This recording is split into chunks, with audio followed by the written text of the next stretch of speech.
Bonne fête et soyez les bienvenus pour suivre avec nous ce nouveau numéro du Focus de la semaine. Le chef de l'État Ismaël Omar Guelleh a pris part à la prière collective de la Eid al-Adha et à l'avènement de cette Eid al-Adha, le chef de l'État a prononcé une allocution dont voici la teneur.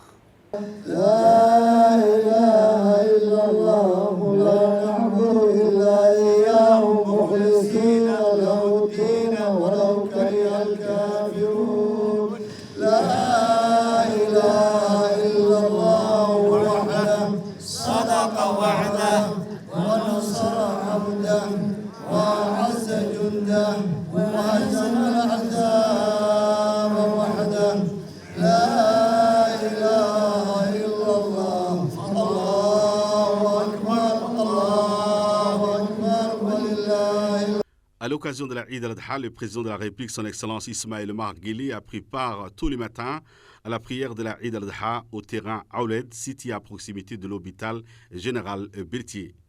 Conformément à la tradition, de nombreux fidèles vêtus de leurs plus beaux habits ont envahi dès le premier heure de la matinée le riz et les artères principales de la capitale du Djibouti. À son arrivée sur le site de prière, le président Ismaël Omar Guelleh a été chaleureusement accueilli par le Premier ministre, M. Abdelkader Kamel Mohamed. Le chef de l'État, aux côtés des centaines de fidèles, ont accompli la prière de la Eid dans un esprit de communion et de recueillement en ce jour de fête marqué par les retrouvailles, le partage, la solidarité et les pardons. Plusieurs membres du gouvernement ont pris part également à cette prière, notamment le Premier ministre, M. Abdelkader Kamel Mohamed, le président de l'Assemblée, M. Dileta Mohamed Dileta, ainsi que de nombreuses personnalités civiles, militaires et religieuses, des représentants du corps diplomatique du pays et arabes et musulmans, accrédités auprès de la République de Djibouti. Allahu Akbar, Allahu Akbar, Allahu Akbar, Allahu Akbar, Allahu Akbar, Allahu Akbar, Allahu Akbar, Allahu Akbar. Bismillahirrahmanirrahim. Alhamdulillahi Rabbil Alamin. Ar-Rahmanir-Rahim. Maliki Yawmiddin. Dans une allocution solennelle prononcée à la veille de la Eid par le président de la République, M. Ismaël Omar Guelleh, a délivré un message fort, bien au-delà de vœux traditionnels. Pour le chef de l'État, cette fête constitue une véritable école de foi, porteuse d'enseignements essentiels pour bâtir une société résiliente, unie et prospère. Cette fête n'est pas un simple moment de joie passagère, elle est un message éternel qui nous rappelle le profonde signification des sacrifices, a-t-il déclaré dans un discours. Le président a longuement insisté sur la vocation de la Eid al-Adha et a inspiré les nations dans leur quête de développement. S'adressant à ses compatriotes à l'intérieur du pays comme à l'extérieur, mais également aux étrangers qui nous font honneur de vivre parmi nous, le chef de l'État a développé une vision exigeante de la foi intimement liée au progrès. Le président a conclu son message par une pensée sur le pèlerin, ses compatriotes et musulmans du monde entier réunis en séjour béni sur le lieu saint de l'islam.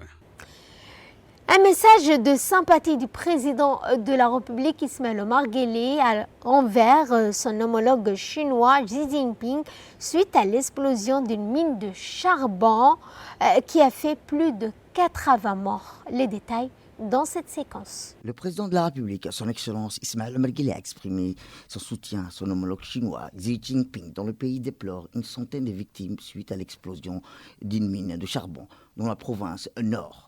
Je vous prie d'étendre l'expression sincère de ma compassion et solidarité aux familles proches et amies des victimes de cet incident meurtrier, a indiqué le chef de l'État dans le télégramme de condoléances adressé à Xi Jinping.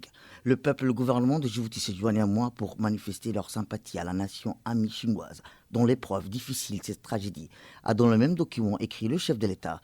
Je forme également le vœu d'un prompt rétablissement aux blessés de cet accident, a noté le président de la République, relayant sa foi en la capacité de la République populaire de Chine à surmonter rapidement les conséquences de ce drame. Le ministère de l'Énergie, en effet, donc le ministre de l'Énergie a pris part à un atelier national de validation du pacte national sur l'énergie. Le ministère de l'Énergie, chargé des ressources naturelles, en collaboration avec le groupe de la Banque mondiale, a organisé à Haïla Grand Hotel un atelier consacré à la validation d'un pacte national d'énergie de Djibouti, prévu pour les 10 prochaines années, dans le cadre de l'initiative Mission 300, portée par les groupes de la Banque mondiale et la Banque africaine de développement. Cet événement, présidé par le ministre, son Excellence Jama' Mohamed Hassan, s'est déroulé en présence des membres du gouvernement, dont le ministre de l'économie et des finances, chargé de l'industrie, M. Ilyas Msdouale, du ministre du budget, M. Isman Ibrahim Roble, du ministre des Affaires sociales, Mme Ouloufa Ismaël Abdo, de la ministre déléguée chargée à l'investissement et du développement du secteur privé, Mme Mariam Hamadou Ali, et de la représentante résidente de la Banque mondiale à Djibouti, Mme Fatou Fall.